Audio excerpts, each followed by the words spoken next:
الحمد لله وحده والصلاة والسلام على من لا نبي بعده لا نبي بعده ولا رسول بعده وهو خاتم النبيين. أما بعد فأعوذ بالله من الشيطان الرجيم. بسم الله الرحمن الرحيم. ورفعنا لك ذكرك. الآية. وقال النبي صلى الله عليه وآله وصحبه وسلم: أنا سيد ولد آدم ولا فخر. الحديث كما قال عليه الصلاة والسلام: إن الله وملائكته يصلون على النبي يا أيها الذين آمنوا صلوا عليه وسلموا تسليما. اللهم صل على سيدنا ومولانا محمد وآله وكن لأتباعه وبارك وسلم وصل عليه. وعززوا سامعين وحضرات نبی علیہ الصلوۃ والسلام مبارک سیرت شریف په موضوع باندې مسلسل وار بیانونه روان دي. نبی علیہ الصلوۃ والسلام چې کله مدینه منوره ته هجرت وفرمایا او مبارک صلی الله علیه وسلم سره د مهاجرین او صحابه کرامو مدینه منوره ته تشریف یوړ. نو کم مهاجرین صحابه کرام چې اگر چې هغه په مکه مکرمه کې ډېر مالدار او ډېر سازو سامان لرلو، ولیکن په مدینه منوره کې هغه مسافر شو. اول تا هغه مهاجرین شو، هجرت وکړو. دا هغه چې کم مال او جیداد او کورونه فټي هر څه په مکه مکرمه کې پرې خودل. نو ظاهره خبره ده چې انسان یو ځای ته هجرت وکړي، خپل کور کله فریدي کمزې ته چې هجرت کړي آلته ورسا نکوري نه پټي ایست استوګ نه ځای ورسه هم نوي. نو نبی علیہ الصلوۃ والسلام د مهاجرین او د انصار صحابه کرام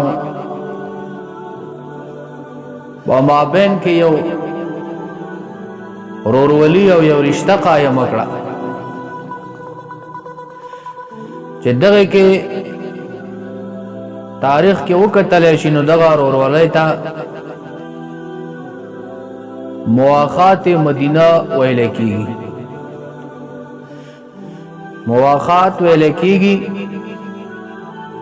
بایچاره ورورولۍ ته، یعنی نبی علیہ الصلوۃ والسلام د مهاجرین او انصار ترمنځ داسې یو رشتہ قائم کړه گویا کې دورونه چې د یو بل سره څنګه سلوک کوي، د یو بل په غم په دک کې شریک وي، دغه سي نبی علیہ الصلوۃ والسلام د مهاجرینو او د انصار صحابه کرامو په درمیان کې یو وعده او یو ورورولي قائم کړه چې مواخات مدینه ورته ویل شي. د دې مواخات مدینه مین مقصد او غرض د نبی علیہ الصلوۃ والسلام داو چې د مهاجرین او د انصارو په مابین کې د یو بل سره ورورولي قائم شي او د یو بل په غم او فدک کې شریک شي. نو نبی علیہ الصلوۃ والسلام مبارک د انس بن مالک رضی الله تعالی عنہ په کور کې لسکم سل کسان راجمع کړ چې نیم کسان په دې کې مهاجرین و او نیم په دې کې انصار. نبی علیہ الصلوۃ والسلام دغه ورولي د دې په مابین کې قائم کړه او د یو صحابي مهاجر لاس په راواغستو د بل انصار صحابي په لاس کې به ورکا او مبارک فو فرمایل چې دا نن نفس تا ورور دی. لکه د حضرت ابوبکر صدیق رضی الله تعالی عنہ اورور چې کوم نبی له صلوات و سلام مقرر کړو اغا خارجه بن زید رضی الله تعالی عنہ او د حضرت ابوبکر رضی الله تعالی عنہ ورسته د عمر رضی الله تعالی عنہ ورور ولی چې نبی له صلوات و سلام قائم کړي و د انصار صحابي داغه نامه عتبان رضی الله تعالی عنہ. دغه سي نمبر وار نبی له صلوات و سلام د یو مهاجر صحابي لاس راغستو د انصار صحابي په لاس کې به ورکو او دغه ورور ولی دی په خپل مابین کې قائم کړ. او انصار صحابه کرامو چې کم قرباني ور کړی دا کم جان نثاری کړی دا په تاریخ اسلام کې داسې قرباني بلځه نه ملاوي. ځکه دغه مهاجرین صحابه کرام راوستل خپل کورونه ورسره تقسیم کړه خپل پټي ورسره تقسیم کړه هر څه ورسره خپل چې کوم دی تقسیم کړ او بیا انصار صحابه کرامو د نبی له سلام نه مطالبه وکړه چې یا رسول الله صلی الله علیه وسلم تاسو مبارک راشي زمونږ چې دا کم د کجورو باغات دي دا باغونه هم زمونږ او د انصار صحابه کرامو د مهاجرینو ترمنځ تقسیم کړي.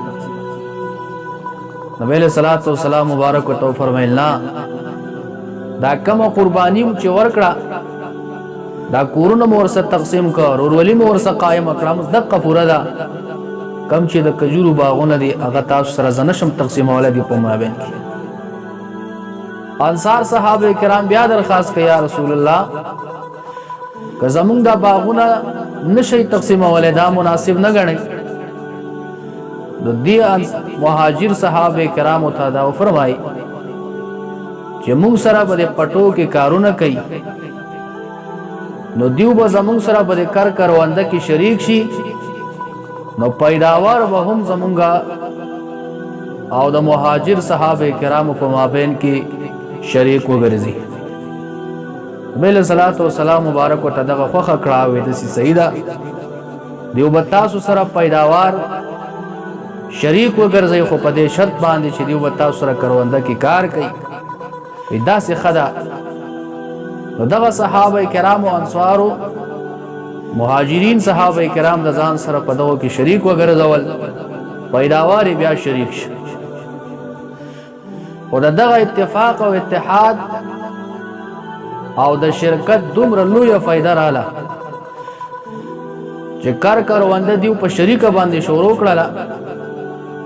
مدینه منوره کې فصلونه ډیر زیات شو باغونه زیات شول د دیو هغه مدني د هر یو بیا په خپل خپل ځبان دی پوره کېدله. حضرت سعد رضی الله تعالی عنہ چې دا یو انصاری صحابي ډېر مالدار او د عبد الرحمن ابن عوف چې دا مهاجر صحابي و په مابین کې نبی له صلوات و سلام د غرور ولی قائمه کړي و. سعد رضی الله عنه عبد الرحمن ابن عوف رضی الله عنه فرمای و ډیر مال لرم دا نیم مال زما ته واخلو دا نیم ما تفرید دا بدی منځ باندې تقسیم کا. حضرت عبد الرحمن ابن عوف رضی الله تعالی عنہ فرمای چې نا دا څومره قربانی چې دی وکړه دغه د بس ته استعمال ز په منځ تقسیمولو ته تیار نه یم. عبد الرحمن ابن عوف رضی الله تعالی عنہ د چانه د بازار فتوا غسل او بازار ته وته هلته به د هغه وخت مناسب خپله مزدوري کوله په خاطر د دې باندې چې زه بوج نشم په خپل انصاري رور باندې. موږ او تاسو ته پکې دا هم سبق میلاو شو چې مسلمان د چا سره یو ښېګړه وکړي هغه بل لپم بیا ډېر سټ اچول نه پکار چې بس دا هرې خبرې مې اوس ته ذموار شي ته به یې رلکې که دغه بل انسان بیا د دې نه زړه ټکېږي خفه کېږي اعتراض یې راځي په زړه کې. نو موږ او تاسو له دغه صحابه کرامو سیرت خپلول پکاري چې د مسلمان رور سره ښېګړه پکار ده مواخات پکار دي خو دا جانب مقابل به هم د ځان نه بیا داسې ننګاره نه جوړوي دی به هم چې کوم دی کار کسب کوي چې هغه اتحاد او اتفاق په خپل مابین کې د ډېر وخته پورې برقرار قایم پاتې شي. د دیو په مابین کې نبی علیه الصلاة والسلام چې دا مواخات قایم کړله دا ورورولي دې خوا ته چې یهودیانو